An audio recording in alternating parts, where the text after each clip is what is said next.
All right, guys, so I've got lots of tomatoes that I want to save seeds from. Not all of these, but a couple from some of them. Super easy. I thought I'd get on here because I was doing it thinking, oh, maybe I should do a quick video on it. So really, you want to isolate the blossoms of the tomatoes that you want to save seeds from to try to ensure that they are not cross-pollinated.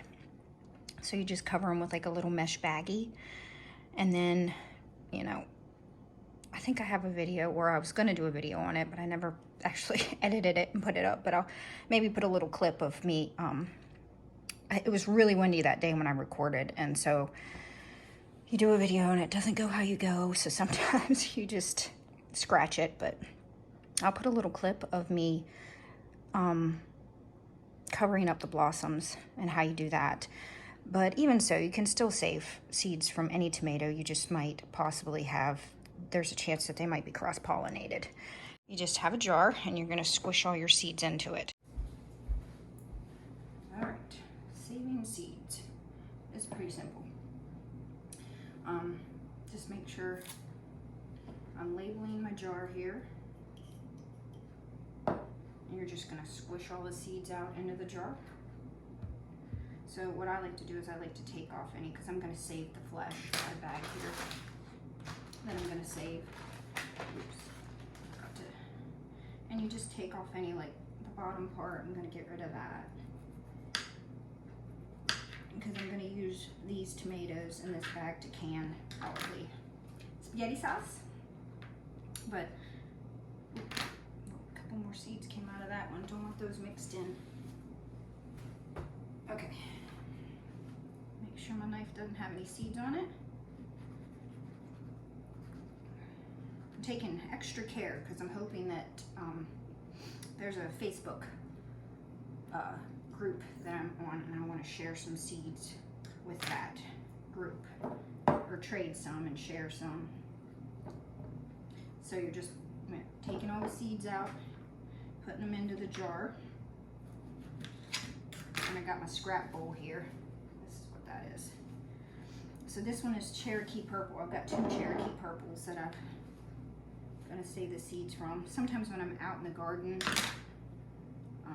I just take a Sharpie and I write on the skin, because I can't find my masking tape or whatever, because sometimes I do masking tape. You see, I did masking tape for that one.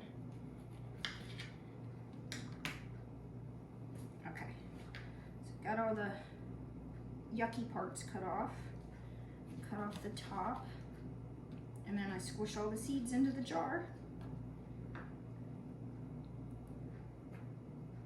It's really easy to do. It just takes a little bit of time to wait for the seeds to, so tomato seeds have this outer gel coating on the seed, not the gel that's like here, but like on the actual seed. If you were to just take these out and dry these without doing the fermenting process, they might not germinate as easily, but they, you know, seeds fall off, tomatoes fall off the vine and then rot, and the seeds are in the ground. They go through a process outside, and eventually, and some of those will germinate too. This just ensures if you're starting your seeds inside, that outer coating is already off of there, so they'll germinate more easily. But the seeds want to germinate, so this isn't like completely necessary. They will germinate outside if Mother Nature does its thing. If you want to like trade seeds, save them through the winter, have them last years and years and years, so you can plant the same tomato over and over again, if it's like an heirloom. I explained this in my other video, but of course I just told you I did not put it up. You can save seeds from not cross-pollinated, but hybrids. If you save seeds from a hybrid, like my Chef's Choice orange, boy, I wish that was not a hybrid, but I wouldn't get the same tomato next year. I would either get the mother or the father plant of that hybrid, because they take two plants and cross-pollinate them, and then that's how you get a hybrid. But, I mean, you could still save seeds if, you know, you were in a bind and you just needed tomato seeds and didn't care what kind of tomato you grew the next year. You can't save seeds and share it with someone, giving them the seeds of a hybrid, and they're going to get the same tomato. They won't. But heirlooms or open pollinated, saving the seeds from them if you isolate them. And really, even if you don't isolate them, the chances of cross-pollination are pretty slim. You have like a really rare tomato and you want to, because I buy lots of tomato seeds from different websites, and you only get like 5 seeds. You see how one seed can turn into 100 seeds. All right.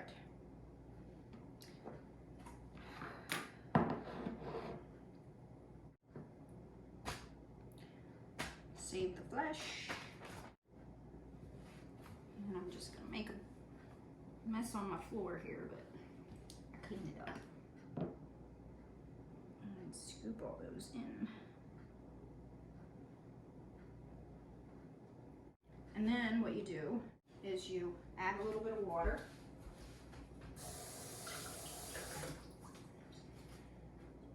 I've got a bunch here sitting. And once you've added the water, you're going to let this sit on your counter for about 5 to 7 days. It does start to smell because, well, they're fermenting. This is fermenting. Once you've done that, then you rinse these off really well. And I've got a whole bunch, all different kinds of saved seasons. Some of them are starting to, like this one's probably ready to rinse. Some of them are ready to rinse because they're starting to get a little funky.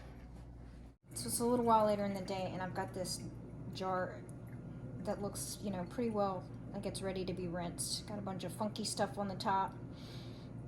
It's been fermenting for, I think it's only been 4 days. But this is Beauty King. I'm gonna take this off because we're gonna use this label later.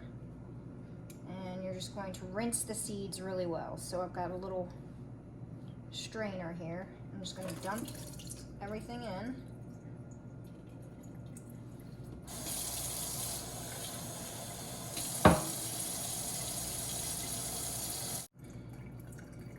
Sometimes you got to do a little mashing around.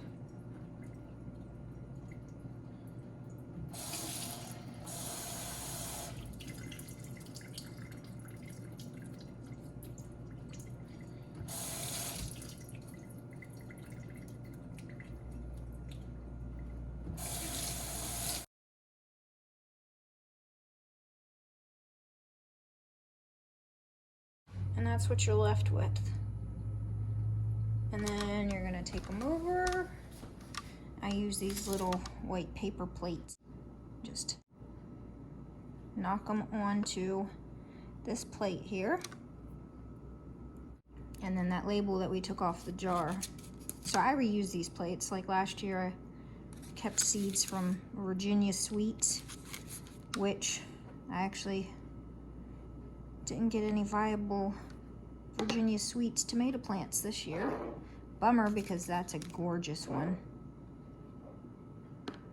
This one over here was Yellow Brandy, and it was a 2.2, or no, I did Church last year, and it had a 2.2 pound tomato come off that plant. So I saved seeds from that one. All right, and then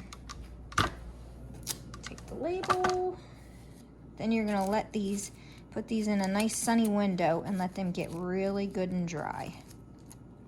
And I'm just gonna keep doing that with all my seeds. Look how many seeds from one tomato. One seed made that many seeds. I did want to show this. This is what I use to store my seeds in. So there's these little tiny envelopes, and it comes with this roll of tape that you'll use to tape it shut when you're ready. But I just label this with the seeds, put the seeds in it once they're really good and dry, and then use a little piece of tape to close it up, and then they're ready for storage.